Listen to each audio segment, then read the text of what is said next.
Hello and welcome back to Shenzhen IO. I think I need this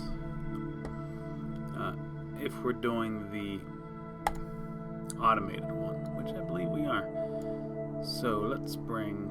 Actually, I guess I should have kept that over here so you could see what I'm scrolling to. Trying to just find the thing I'm looking for. There, this thing right here. So, what I need it to do is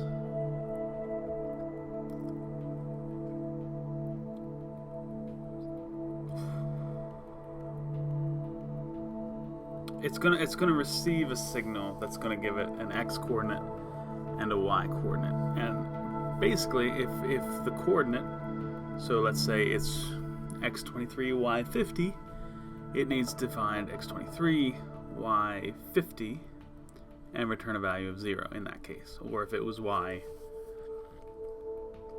or rather, y50 is fine, but if it's x40, then you need to get 50. If it's x70, we'll say, then we get an 80. That's the whole point here. And this isn't too bad. Basically,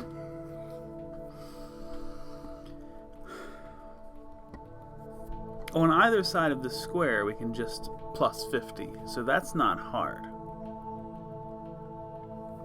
And here we can plus 0, but otherwise plus 30. So it's not too bad. We just need to figure out the exact way to do that. So yeah, prototyping new ideas, we're still skipping that. We're going on device 2827.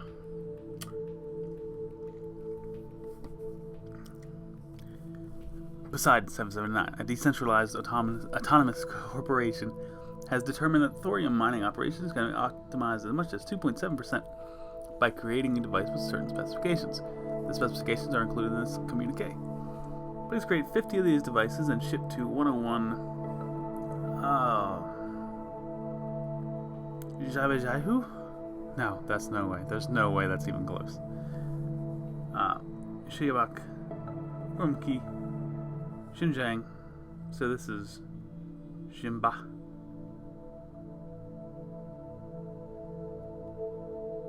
Jahu? I don't know. Anyway, payment will be forwarded on verification of complete work. Joe says, "What is this?" With a little typo, actually, which is neat. Wulili says, "A decentralized autonomous corporation is a company run without human involvement. It has money and investors, but it makes decisions for itself on what to do with that money using information from multiple lower-level monitoring and analysis programs.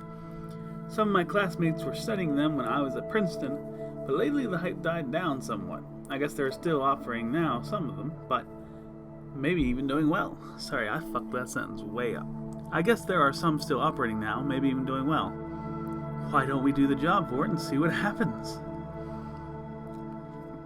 Zhangji says, "I made a copy of the specifications it sent. It is on your desk."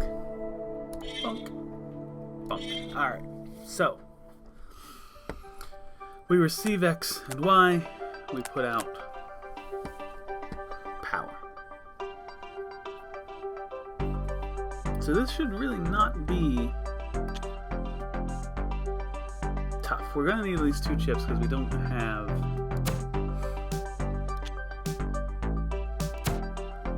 the ports for much more than that. But really all the thought should go in here, I think. But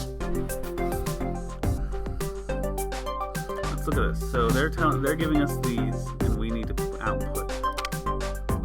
Okay, so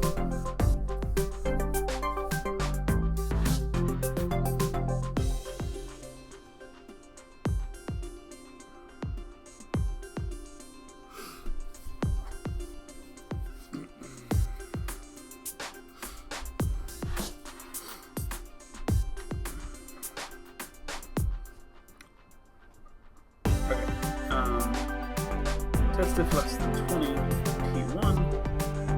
If yes, 30.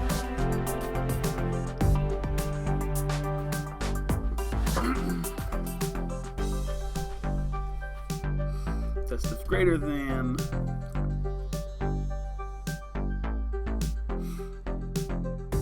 I think 59 because it says greater than or equal to. So test if greater than or equal to 51. If yes, at 30. Okay, so that's pretty simple right there. The box is the problem.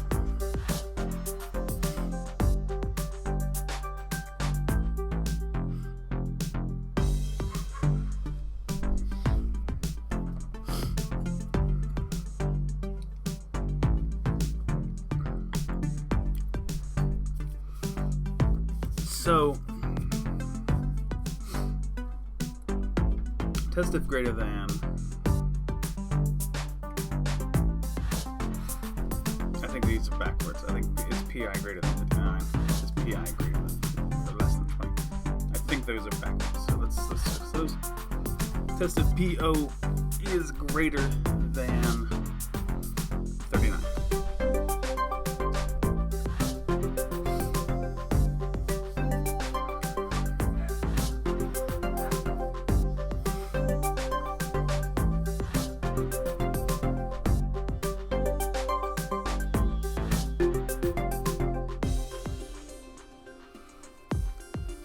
If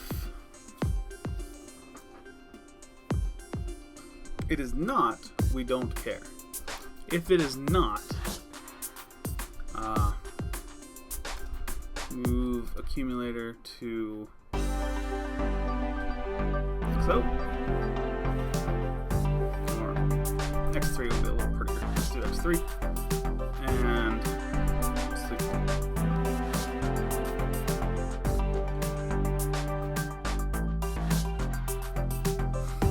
Otherwise, if it is greater than,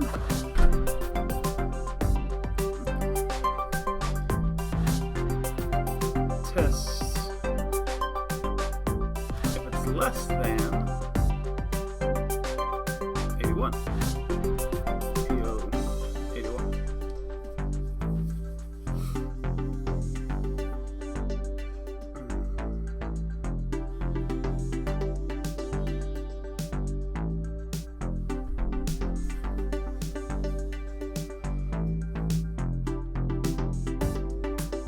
Is there a way? Okay, this is what? This is page 36. Alright. So, I want to know if there's a way to test between values. That would be nice. Test be equal, test greater than.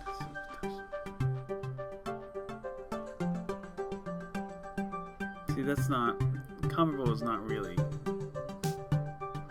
helpful. I need. I need between,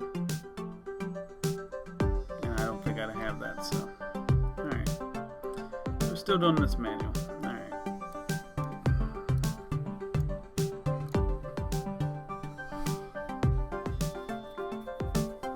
okay, so is y less than, okay.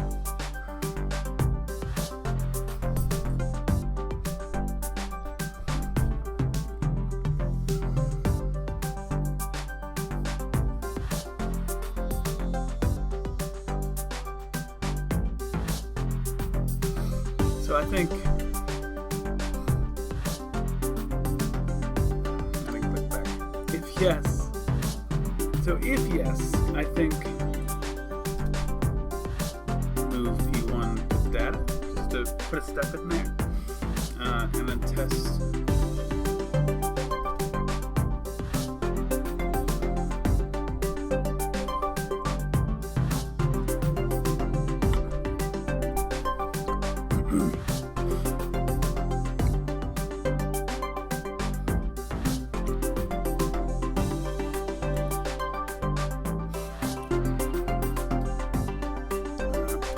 Is data greater than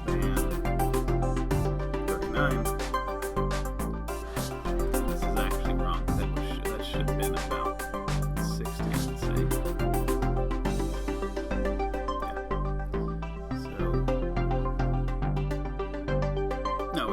that's fine. That's fine. I thought I had put 39 here. I did. Okay. So, is data greater than 39? And again, I'm going to do the same thing here. If yes, move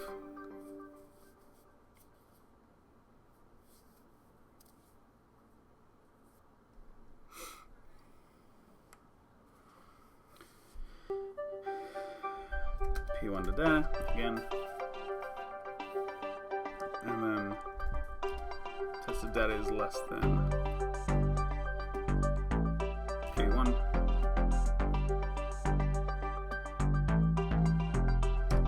If yes, add 50. Okay, so I'm gonna tell you why this isn't gonna work.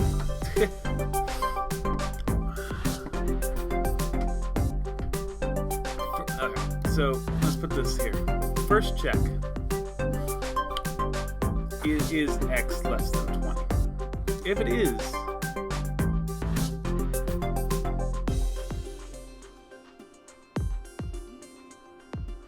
that's all we care about. We could just go to sleep at this stage. But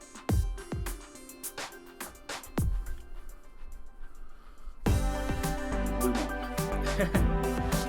Okay, and then after that it checks, is X greater than 60 here?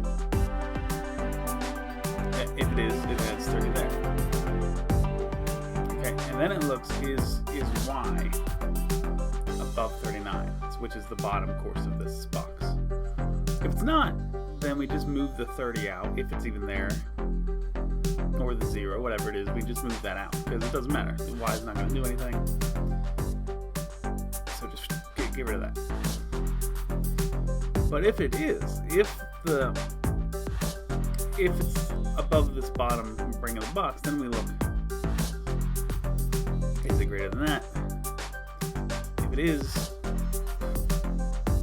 we put a step there to put this into data, because it's fucking, it doesn't just let me string tests together, unfortunately. We move that to data. We test if it's lower.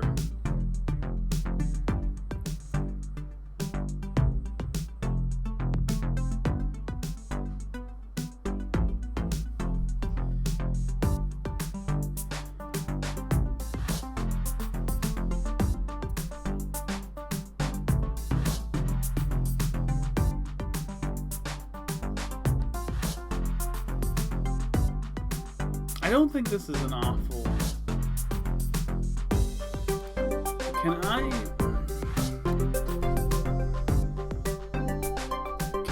put fin here?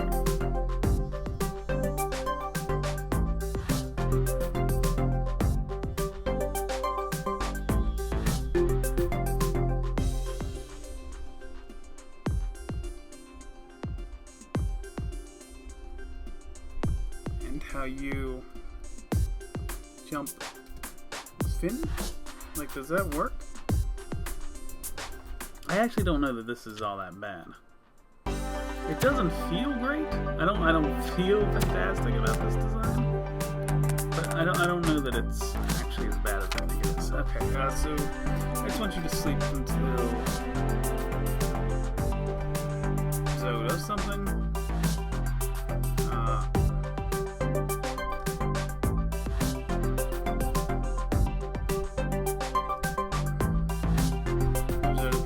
That should be it, I think.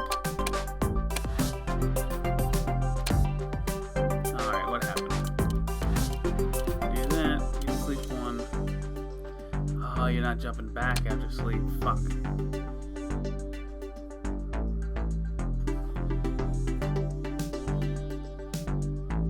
Okay. So how do we solve this? I mean, I kind of like the idea. It's 22.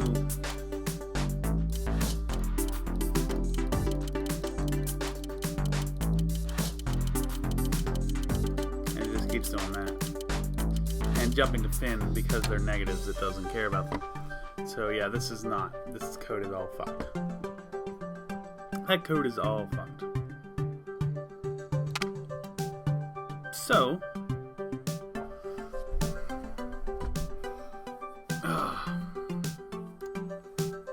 what is a way to change the way we do this? Okay, I think we want to start here for starters.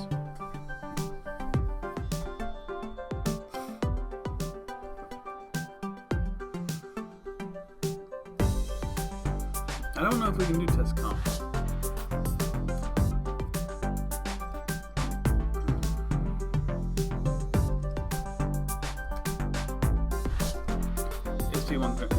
So if it is,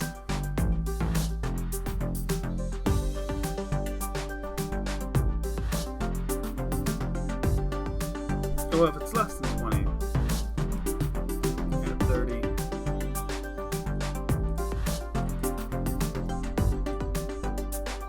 obviously, if it's greater than, I want you to test P1 with 39.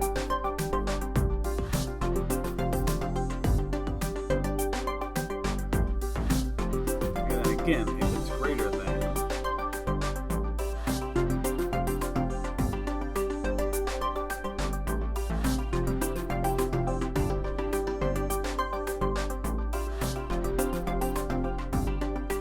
add 30.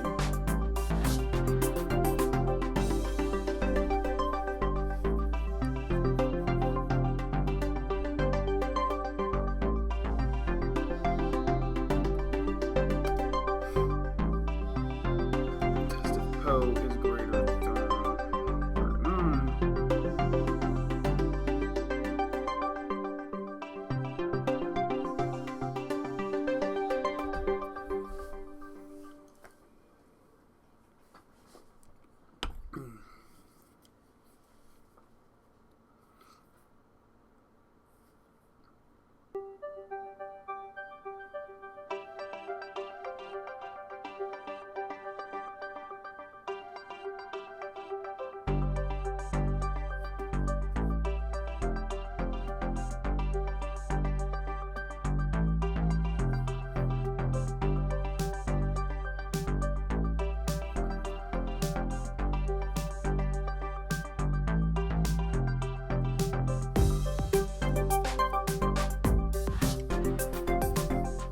There's just so many test functions.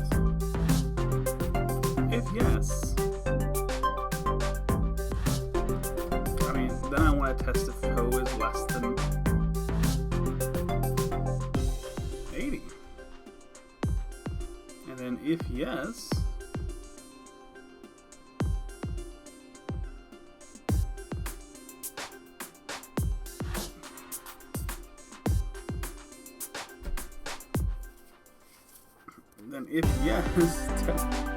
test if this fucking box. If it weren't for the goddamn box, this would be so simple.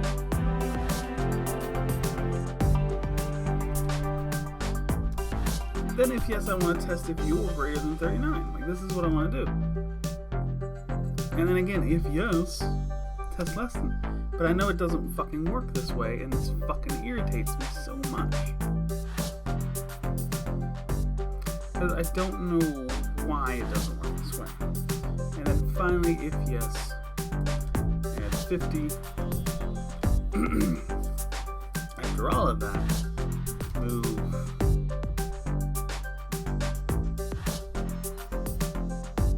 ACC to fucking X goddamn 3. And then here I'll put sleep.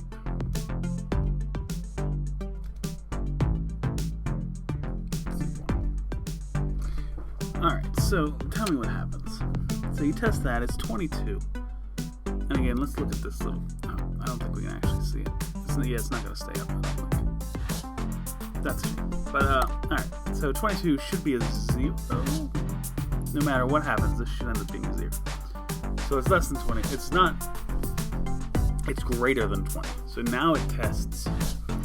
Well, is it less than 39? Which is not actually correct.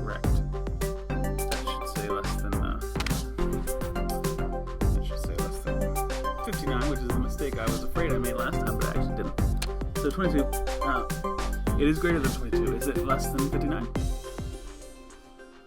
If it is... Wait, no. Is it comparable to 59? If it's greater, it adds 30. If it's not, then it tests. If, it starts this box test. So why? I don't know what I can't see the coordinate it's actually giving me here. Unless maybe. Yeah, I can't see that. So, but anyway, it skipped it all. So it must have been less than 39. So it's just gonna move up to 0, which is great. That's actually exactly what I fucking want. So now we're getting a 26, which again, this should hop a 0. We can just advance here until we actually get a result. So here, now it's 45. And let me just, honestly, put that right there.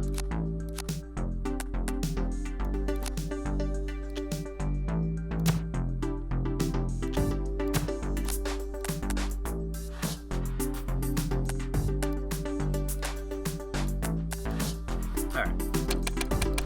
So now we can actually see what the Y is giving us. Alright, so we got 45 by 59.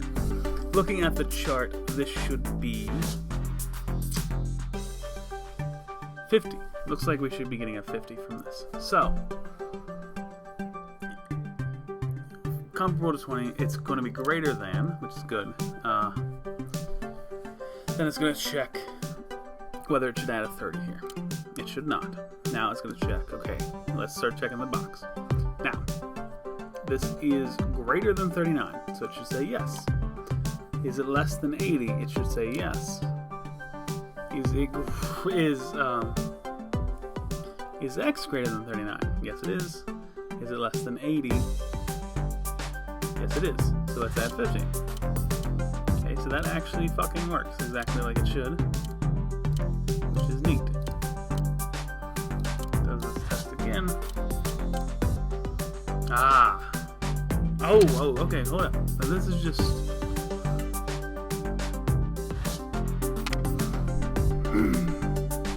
this is actually just a small... Clear the ACC after you do that. Now let's just see how this actually works. Like, if I just let this run...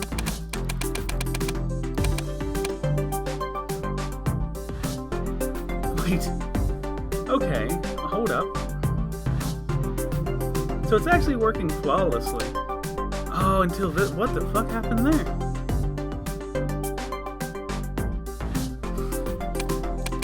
Oh, it was just a little late. It was just a little late there. What happened? What? It did it! So this is actually fucking working. I didn't expect it to, so maybe these tests do work the way I think they do. But what the fuck happened there? Because look, this is all fucking great. Test 1, flawless.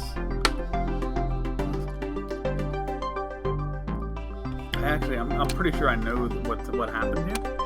So here's my speculation. This is going to have something to do with the difference in numbers. If you look at my diagram here, this says less than or equal to 40? Well, I don't know. 40 is less than or equal to. However that works. So what I did, I put a 39 there. So, being I'm looking for something greater than 39, I put a 39. And I think what's going to happen with one of these, I got 39s, I got 81s, I got 59s. One of these is going to come up as that number, and it's just going to be slightly wrong. That's the plan, or that's the idea that I believe is occurring here. So let's see. We're getting 17 by 36. So this should come out as 30. Okay. So, yeah, it's less than 30.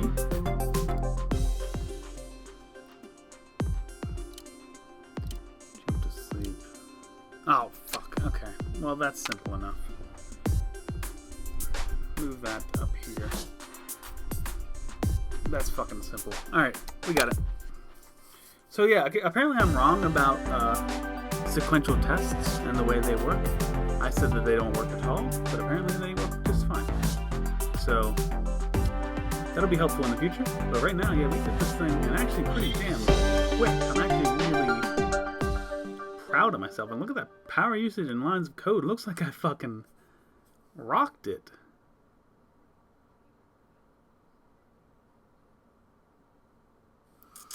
Let me see something, actually. Just curious here. No, I was gonna say, I saw that I wasn't quite the best at production costs, and I was wondering if maybe there would have been a way for me to just use 2 of these smaller chips. But no, does not seem to be the case. So yeah, we're good with this. Test verification complete. Payment en route. What a future we live in, eh? That was cool. So yeah, that worked just fucking fine. And I'm actually really proud of myself. 2A27. So let's read this. So I was chatting with a mate at a pub, and it comes out that these Chengsang microcontrollers we use everywhere have a secret instruction that isn't in any of the documentation. This takes the format of Gen P RIR. Okay, so this one I actually knew about. I showed you earlier. So I can generate a pulse of a certain value for as long as I want. Basically,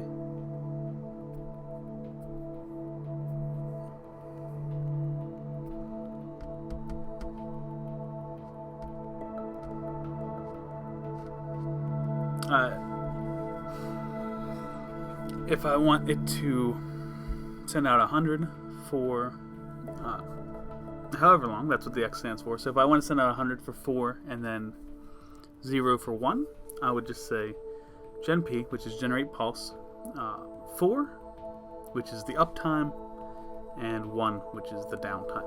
Very simple. I think I showed it in an earlier video, so not usually helpful, but could have been using this all along and saved so many instructions. Jay, did you know about this? Yes, actually, it is in the documentation, the Chinese version, just like the at conditional. The what?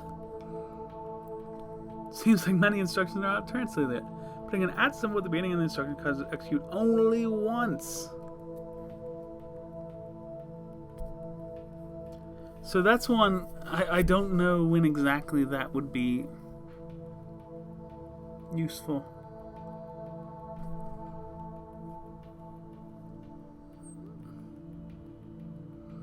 I don't know when exactly that would be useful. But anyway, next one will be 3 Kingdoms tokens. This is one I 100% could not do. Sandwich assembler, 100% could not do. And I think these are all things I have not seen yet. So those are completely new to me. But on the next one, 3 Kingdoms tokens. Device 2A27 is done, and I thank you all for watching. Oh, what the hell?